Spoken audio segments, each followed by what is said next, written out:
Madam President, so many cities and towns across America have a story of a segment of a highway or a railroad track that cuts ruthlessly through neighborhoods.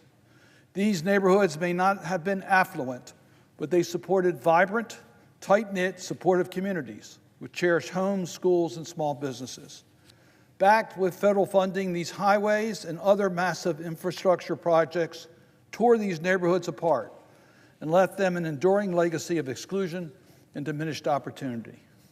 To be sure, these infrastructure projects were intended to serve a purpose, and they did serve a purpose: transportation of a particular sort.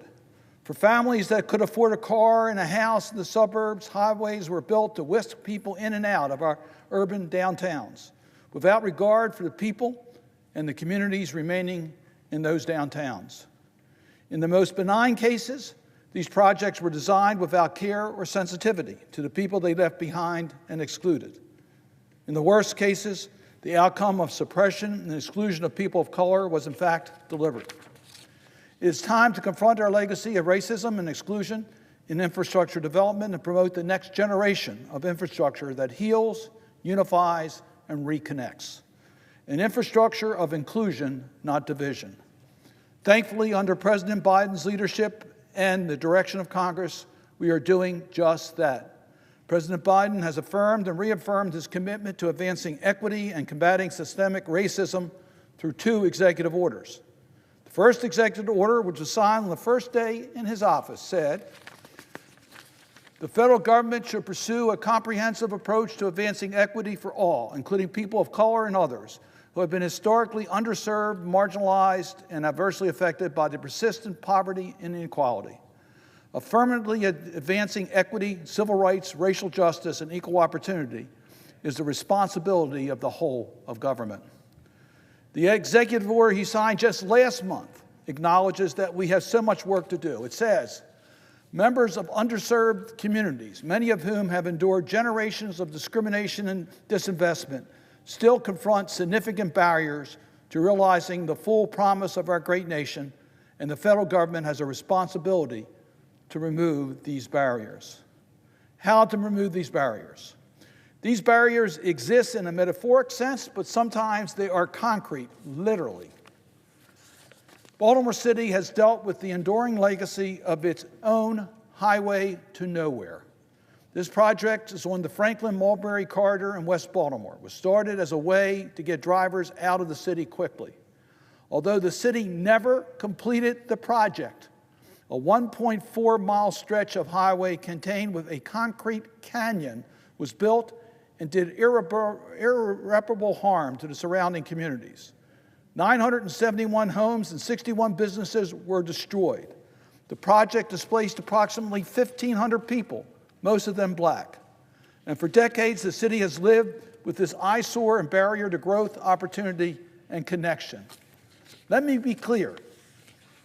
Removing barriers like highways is not simply about demolishing or removing infrastructure.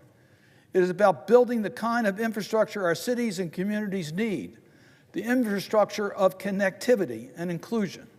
This means instead of a highway for fast-moving cars, or worse, an unused highway in the case of Baltimore's highway to nowhere, we need to restore neighborhoods, street grids, parks, sidewalks, and bike trails. The infrastructure we need to reconnect people with opportunities, with businesses, with education, and with health care. I am proud that under President Biden's leadership on equity and the surface transportation title, the bipartisan infrastructure law that the Committee on Environment and Public Works negotiated, we now have a federal program specifically aimed at addressing the legacy of division and exclusion from the past infrastructure projects and supporting a new and better future for hurt or marginalized communities. The Surface Transportation Reauthorization Act, which the Environment and Public Works Committee reported unanimously in May of 2021, includes the Reconnecting Community Program later included in the final Infrastructure Investment and Jobs Act. I might say I was proud of the role that our presiding officer played in the development of that law, the infrastructure law, as well as reconnecting communities. I was proud to serve on the committee with our presiding officer, and we were pleased to be an integral part in making sure that legislation got to the president's desk. When we were negotiating the Surface Transportation Reauthorization Bill, it was not easy to convince everyone that this would be a worthy program. But just look at the overwhelming need across the country and the expressions of interest on the first round of grant awards. More than 350 applications nationwide. That far outpaced the amount of funding available. There are so many worthy projects across the country.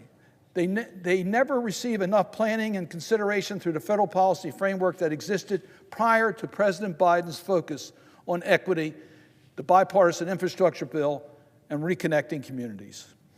I think the overwhelming need we are seeing across the country will strongly support the program's continuation and expansion into one of the United States Department of Transportation signature initiatives. Last month, after all the work of developing legislation, enacting it into law, and standing up for the program, the Department of Transportation awarded the very first round of Reconnecting Communities grants. I am proud that after all the work on the bipartisan infrastructure law, Baltimore City was one of the first recipients of the federal funding under the Reconnecting Communities program.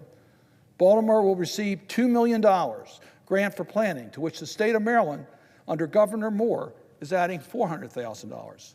This funding is going to start an important process of planning and engagement with the people of Baltimore to develop a proposal, one that I hope will move forward in the coming years with federal support for the construction of a project of great significance to Baltimore and its future. Connecting Communities program is an important milestone in the history of our nation's approach to infrastructure.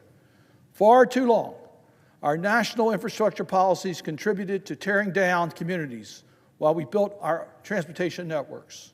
With the Reconnecting Communities program, our federal infrastructure policy will no longer tear our communities apart. Rather, it must build up, reconnect, and support them. With that, Madam President, I would yield the floor.